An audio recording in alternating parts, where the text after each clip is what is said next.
새벽 예배 오신 성도님들, 그리고 앱으로 새벽 예배를 함께 드리는 우리 성도님들을 주님의 이름으로 사랑하고 축복합니다.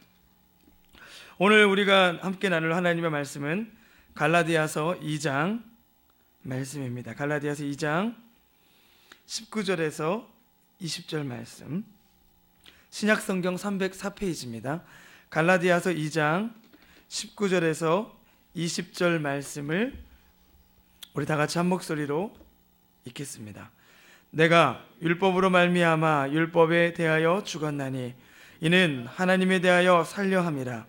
내가 그리스도와 함께 십자가 못 박혔나니 그런즉 이제는 내가 사는 것이 아니요 오직 내 안에 그리스도께서 사시는 것이라. 이제 내가 육체 가운데 사는 것은 나를 사랑하사 나를 위하여 자기 자신을 버리신 하나님의 아들을 믿는 믿음 안에서 사는 것이라. 아멘. 오늘 저는 이 말씀을 가지고 은혜로 살라라는 제목으로 함께 하나님의 말씀을 나누기를 원합니다. 저번 주 월요일에 한세 선교대회, 제9회 한세 선교대회의 모든 일정을 마쳤습니다.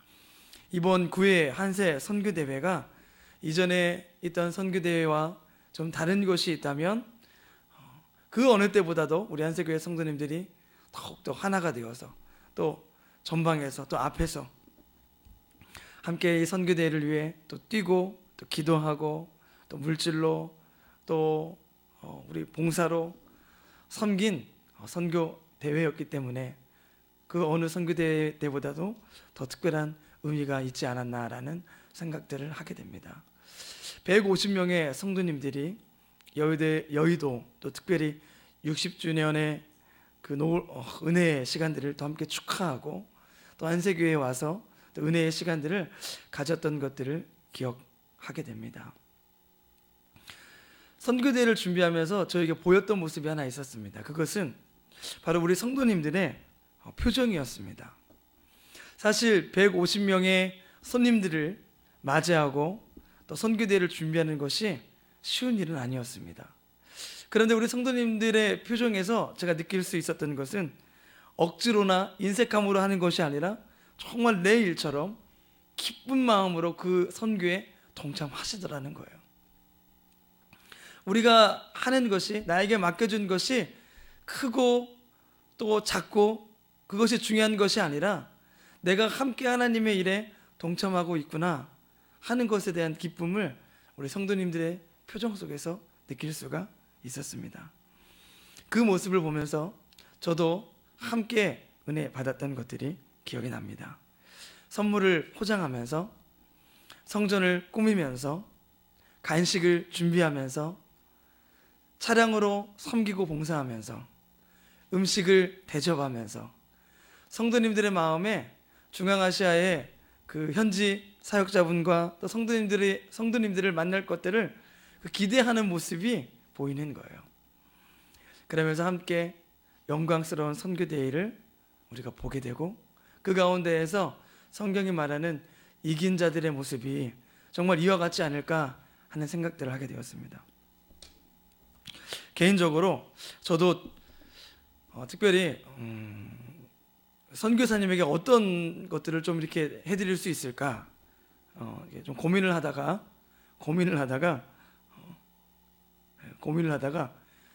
노선교사님이랑 같이 목욕탕에 갔습니다. 내가 나만이 해줄 수 있는 것이 무엇일까 고민을 하다가 목욕탕에 한번 갔습니다. 목욕탕에 가서 등을 밀어드렸습니다. 등을 밀어드렸는데 선교대회가 되면 1년에 한 번 정도 목욕탕에 갑니다. 그래서 가서 등을 밀어드리는 거예요. 이렇게. 근데 1년 전보다 살이 좀 빠지셨더라고요.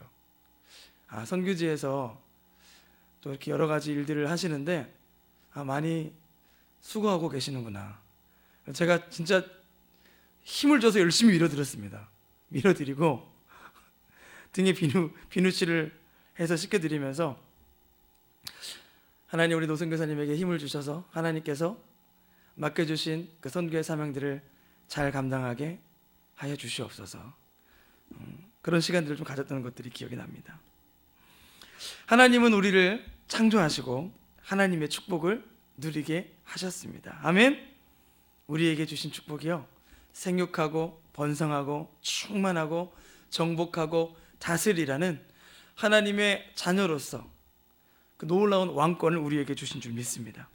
역시 마찬가지로 예수 그리스도를 믿는 우리에게도 창조의 능력, 부활의 능력, 초월의 능력, 또 머리가 되고 다스리는 오중 능력의 축복 또한 주신 줄 믿습니다. 이렇게 하나님께서는 우리에게 하나님의 사랑과 축복을 누릴 수 있는 놀라운 존재로 만들으셨다는 거예요. 그러나 죄로 말미암아 하나님의 축복을 온전히 누리지 못하는 존재가 되었습니다. 그 결과 어떻게 되었나요? 죄와 사망이 왕노릇하게 되더라는 것입니다. 하나님을 떠난 사람, 하나님이 없는 인간은요, 이제 자신의 생각을 쫓아 살아가게 됩니다. 자신만의 하나님을 만들게 되고 자신의 하나님을 섬기게 되죠. 신앙생활에 있어서 나의 생각과 나의 뜻이 아닌 하나님의 말씀을 따라 사는 것은 아주 중요합니다. 유대인들은 하나님에 대한 열심이 있는 사람들이었습니다. 그러나 그 열심은 하나님이 원하는 열심은 아니었습니다. 하나님이 우리에게 원하시는 것은 율법의 행위가 아닌 그분과의 연합을 통한 은혜를 누리는 것인 줄 믿습니다. 아멘. 내가 율법으로 말미암아 율법에 대하여 죽었나니 이는 하나님에 대하여 살려 함이라. 19절 말씀에 바울이 율법에 대해 죽기 원하는데 그 이유는 하나님에 대해 살기 원하기 때문이다 라고 이야기하고 계십니다. 율법에 대해 죽었다는 것은 이제 내 삶의 주인이 바뀌었다는 것을 의미합니다. 예전에는 율법이 내 삶의 주인이자 남편이었어요. 율법에서 벗어날 수가 없어요. 그러나 율법 안에 있으면 하나님의 온전한 축복을 누릴 수 없다는 것입니다.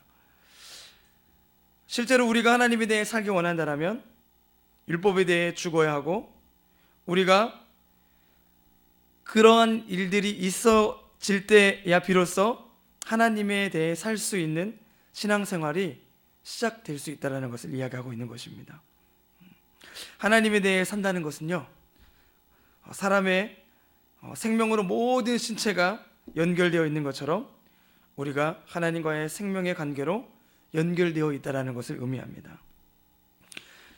이것을 유기적인 관계다라고도 이야기할 수 있는데, 하나님과 우리의 관계가 그렇다는 거예요. 하나님과 우리의 관계가 생명으로 유기적으로 연결된 관계라는 것입니다.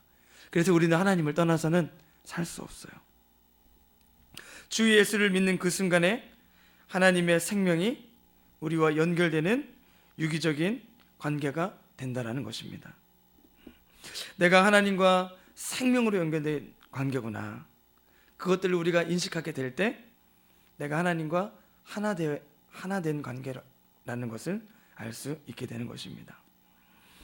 구원받기 전에 율법은요, 우리에게 남편과도 같은 역할을 한다라고 합니다.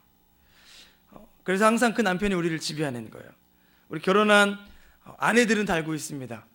남편과 함께 그 남편의 그런 지배되는 삶을 좀 살고 있는 거예요. 그래서 율법이 요구하는 대로 살아야 되는 거예요. 근데 우리는 온전히 율법을 지킬 수가 없는 거예요. 율법은 우리에게 과도한 것들을 요구합니다. 사람의 의지로, 노력으로 율법을 완전하게 지킬 수 있는 사람은 없습니다. 남편과 아내의 관계에서도 어떤 아내도 남편에게서 자유할 수 없습니다. 아내가 남편에게 자유할 수 있는 것은요, 남편이 죽을 때만 가능하죠. 마찬가지로 신앙 안에서 옛사람이 마치 우리의 남편이었던 거예요. 옛사람은 율법으로 우리의 남편이었지만 이제 예수 그리스도를 영접하고 나서 율법은 죽고 하나님께서 우리에게 새로운 법, 자유한 법, 새로운 남편을 주셨으니 그것이 바로 죽음에서 모든 죄를 사해 주시고 부활하신 예수 그리스도이신 줄 믿습니다. 아멘. 이분이 바로 진정한 우리의 남편이신 것입니다. 율법은 우리가 죄인임을 깨닫게 해줍니다. 하지만 그 안에 생명은 없어요. 그러나 그리스도는 우리에게 은혜와 생명과 평강을 주시는 분이신 줄 믿습니다. 부활하신 그리스도를 따라 사는 것, 또 모든 자유와 축복을 누리는 것, 그것이 바로 능력 있는 신앙생활을 하는 첫 걸음이 되는 줄 믿습니다. 아멘. 로마서 11장에 가면 우리가 더욱이 그 생명 안에 붙어 있어야 함을 구체적인 설명과 예를 통해서 말씀하고 계신데, 로마서 11장에는 우리를 돌 감람나무로 표현하고 계십니다. 그런 돌 감람나무가 참된 참 감람나무에 접붙임 바 되었다라고 이야기하고 계세요. 사도 바울이 주님과 우리가 생명으로 연합된 관계라는 것을 설명하기 위해서 그런 말씀을 하고 있는 거예요. 돌 감람나무가 참 감람나무에 접붙임 바 되기 위해서는 반드시 행해져야 될 일이 있는데, 바로 잘려져야 되는 일입니다. 접붙임 된다는 것은 어딘가에서 떨어져 나와서 그 본체에 붙여지는 것을 의미하거든요. 이것은 우리의 옛사람이 죽었다라는 것을 의미합니다. 내가 수고하고 내가 노력해서 어떤 행위로 하나님 앞에 나아가는 것이 아니라, 나는 끝났구나, 내가 어떤 열심을 통해서 하나님께 기쁨을 드려야 되겠다는 것이 아니라 이미 이루신 그 하나님의 은혜를 내가 누려야겠구나, 이제 생명이신 그리스도를 바라보고 주님 앞에 나아가는 것으로 우리의 방향을 바꿔야 할 줄 믿습니다. 그래서 새 남편인 그리스도에게만 관심을 갖는 게 중요해요. 우리의 남편의 성령께 집중하는 것, 영의 일을 생각하게 될 때 그분이 우리 안에 오셔서 오중 능력의 삶을 살아가게 하시는 것입니다. 어떻게 그런 일이 가능할까요? 돌 감람나무가 잘려져야 됐던 것처럼 내가 붙잡고 있는 것, 내가 의지하고 있는 것, 그것부터 내려놓는 것, 우리는 그것에서부터 하나님의 생명을 누릴 수 있는 것을 깨달아야 할 것입니다. 우리 그런 일을 하게 될 때 20절로 갈 수 있는 거예요. 내가 그리스도와 함께, 우리 10절 한번 같이 한번 읽어보겠습니다. 내가 그리스도와 함께 십자가에 못 박혔나니 그런즉 이제는 내가 사는 것이 아니요 오직 내 안에 그리스도께서 사시는 것이라. 우리는 어떤 상황에도 율법이 아닌 생명이신 그리스도 안에 거해야 하는 줄 믿습니다. 아멘. 그리스도를 믿는 믿음 안에 살아야 되는 거예요. 우리가 삶을 살아가는 데 있어서 가장 중요한 게 믿음입니다. 자녀를 키워봐도 그렇더라고요. 그 어린 아이들은요 온전히 부모만 바라봅니다. 이 부모님이 나의 모든 필요를 채워줄 거라는 강력한 믿음이 있어요.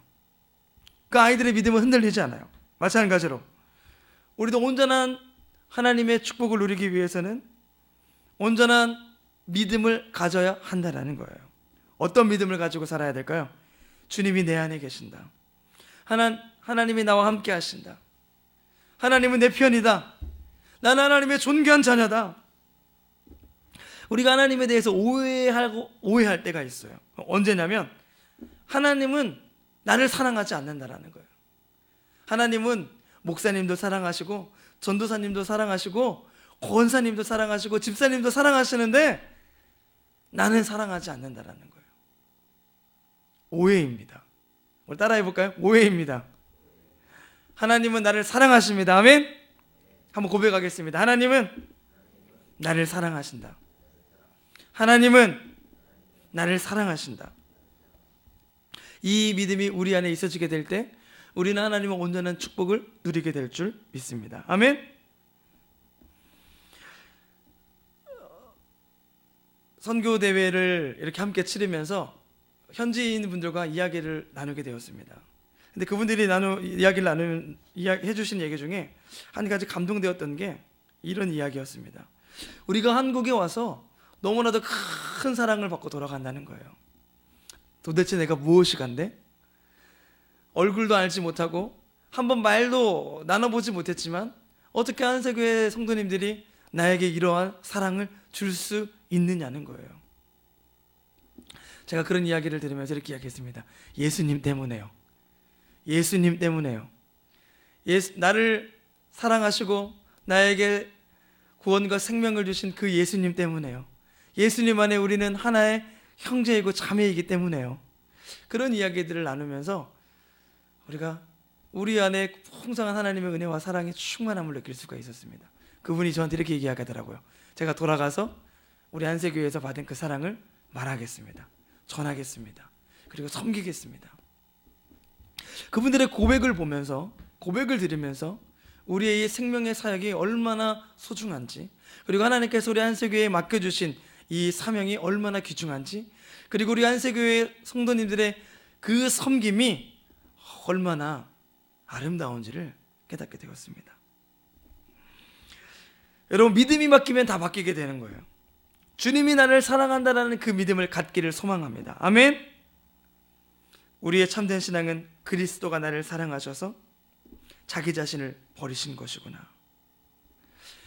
요한복음 3장 16절 말씀, 우리가 잘 알고 있는 말씀입니다. 하나님이 세상을 이처럼 사랑하사 독생자를 주셨으니 이는 저를 믿는 자마다 멸망하지 않고 무엇을 얻게 하기 위함이래요? 영생을 얻게 하기 위해서. 하나님께서 영생을 얻게 하기 위해서 자신의 아들을 주셨다라는 거예요. 그런데 그 앞에 보니까 이처럼이에요. 이처럼. 하나님께서 세상을 이처럼 사랑하사. 그 이처럼이 무엇인가요?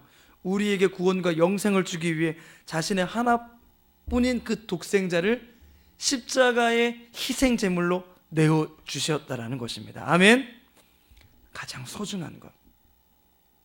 그 희생의 사랑의 대가를 지불하기까지 우리를 사랑하신 거예요. 누가요? 하나님이요. 그 하나님이 우리의 아버지 되시는 줄 믿습니다. 아멘. 주님께서 나를 이렇게 사랑하시는구나. 하나님은 나를 이렇게 보시는구나. 하나님은 나에게 이런 사랑을 주셨구나. 우리가 그 이처럼의 사랑을 깨닫게 될 때, 느끼게 될 때 우리는 하나님에 대한 그 믿음을 갖게 됩니다. 내가 어떤 상황에서도 나는 율법이 아닌 은혜 가운데 있습니다.